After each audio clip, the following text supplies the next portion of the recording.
ये प्रेरणा वो है कि स्वतंत्रता के बाद 1989 जिस दौर में इसकी स्थापना हुई, तब तक स्वतंत्रता के करीब 42 वर्ष हो चुके थे और हम लोगों को अपने छात्र जीवन की भली भांति याद है।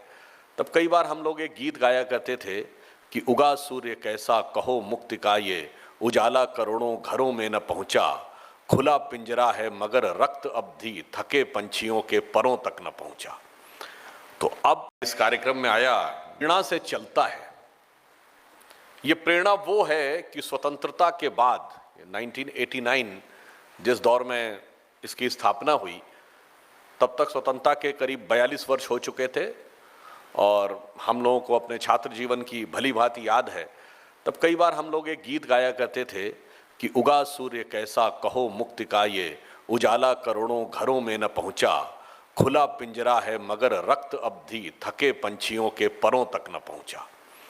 तो अब एक अभियान शुरू हुआ भारत के सुदूरवर्ती ग्रामीण क्षेत्रों में, सुदूरवर्ती वनवासी क्षेत्रों में, उन स्थानों और उन परिवारों में जहां के माता पिता, जहां की सामाजिक और आर्थिक स्थिति इस स्थिति की नहीं थी कि वो लोग विद्यालय भेजने की सामर्थ्य रख सकें। तो एक अभियान प्रारंभ हुआ कि लोग, बच्चे स्कूल की तरफ जाते हैं, यहां स्कूल या विद्यालय बच्चों की तरफ गया और एकल विद्यालय अभियान के द्वारा उन सारे लोगों को जो समाज की अंतिम सीढ़ी पर खड़े हुए थे, जिनके लिए दीनदयाल जी ने अंत्योदय का शब्द कहा है, तो वहां पर जाकर उनको शिक्षित करके समाज और राष्ट्र की मुख्य धारा में लाने का यह प्रयास हुआ। और यह भी देखिए कितना सुंदर संयोग है कि हम समय कानपुर महानगर में हैं, जो गंगा के तट पर है। और अगर ईश्वर ने हमको कोई भी शक्ति दी है, समृद्धि दी है, तो उसके लिए आचार्य तुलसी लिख गए हैं कि वो कैसी होनी चाहिए। कीरति भनिति भूति भली सोई, सुर सरी सम कहा सब हित होई। अर्थात आपकी शक्ति और समृद्धि तभी सकारात्मक है जब सुरसरी गंगा के समान वो सभी का कल्याण करते हुए अविरल निरंतर बहती रहे। तो कहीं ना कहीं गंगा का यह तट हमें वह प्रेरणा भी देता है। एकल विद्यालय अभियान के संदर्भ में तर बहती रहे, तो कहीं ना कहीं गंगा का यह तट हमें वह प्रेरणा भी देता है। एकल विद्यालय अभियान के संदर्भ में मैं कहना चाहूंगा कि बहुत से आपने देखा होगा इंटीरियर इलाकों में और भी कुछ इंस्टीट्यूशंस स्कूल चलाते हैं, मगर उनके कुछ दूसरे मोटिव्स होते हैं। एकल अभियान एक ऐसा अभियान है जो विशुद्ध निस्वार्थ भाव से, केवल सेवा के भाव से उन सुदूरवर्ती वनवासी आदिवासी क्षेत्रों में कार्य करता है। उनको न किसी का धर्म परिवर्तन कराना है, न किसी से कोई स्वार्थ सिद्ध करनी है।